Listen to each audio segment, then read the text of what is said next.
When I pulled up, the driveway was bare. Even the metal plate with my name, the fake one they loved to brag about, had been stripped from the gate, leaving only two empty drill holes. My mother waited on the porch with a smile that didn't touch her eyes, and my sister leaned against her shiny new white car like she was posing for a magazine cover.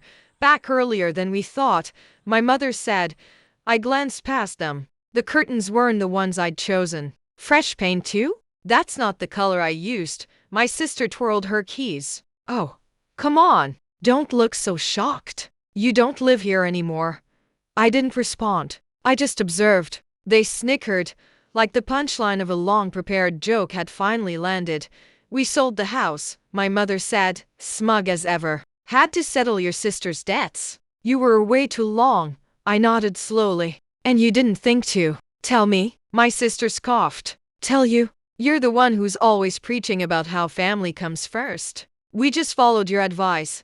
They stared at me, hunting for outrage, shouting, pleading, anything. Instead, I smiled, quiet, measured. My sister's grin faltered. What's so funny? I glanced at the upstairs balcony, the one where I used to sit, watching my father leave before dawn. Nothing. Just thinking how poetic this all turned out. She rolled her eyes. Poetic? You're basically homeless now. Maybe, I said. But one thing. When did you finalize the sale? Last week, my mother replied proudly. Great offer. Cash. The buyer's name was I know, I said, cutting her off. I sent him. Their laughter died instantly. It had begun half a year earlier, our last family dinner. My sister crying about her losses again. Bad loans. Bad choices. Bad company. My mother calling her a poor soul. I called her careless. I paid off the mess. Told myself quietly it was the last bailout.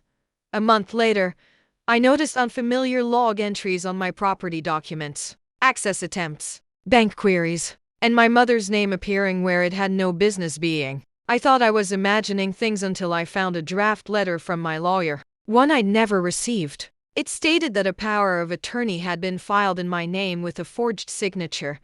That was the day the warmth drained out of me.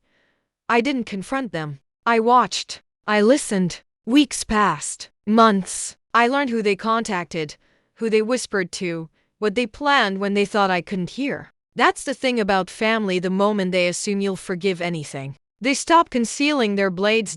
So I made my move. Quietly, I transferred the real deed into a holding company under another name. The documents my mother forged were authentic looking, but attached to an outdated registration, a decoy title I'd reissued after renovations. The true deed, the binding one, belonged to another property entirely.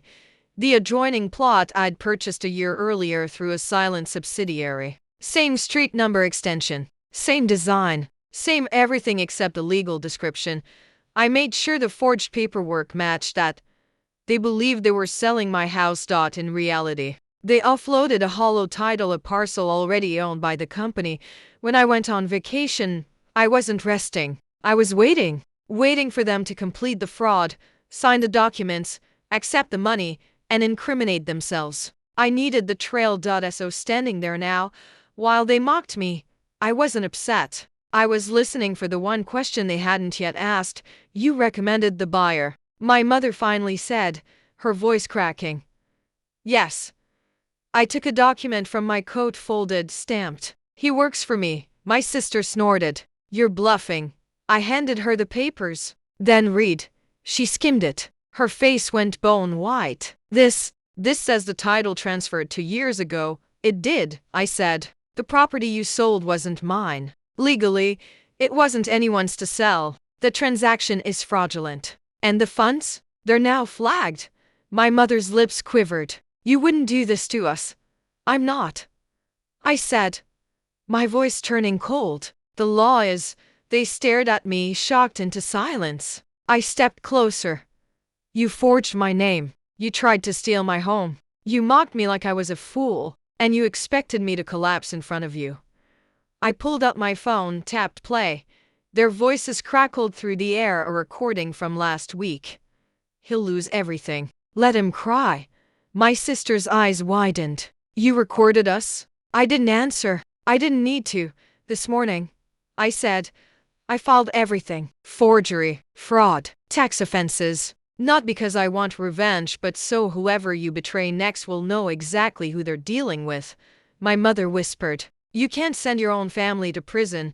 I looked up at the place one last time. You already did.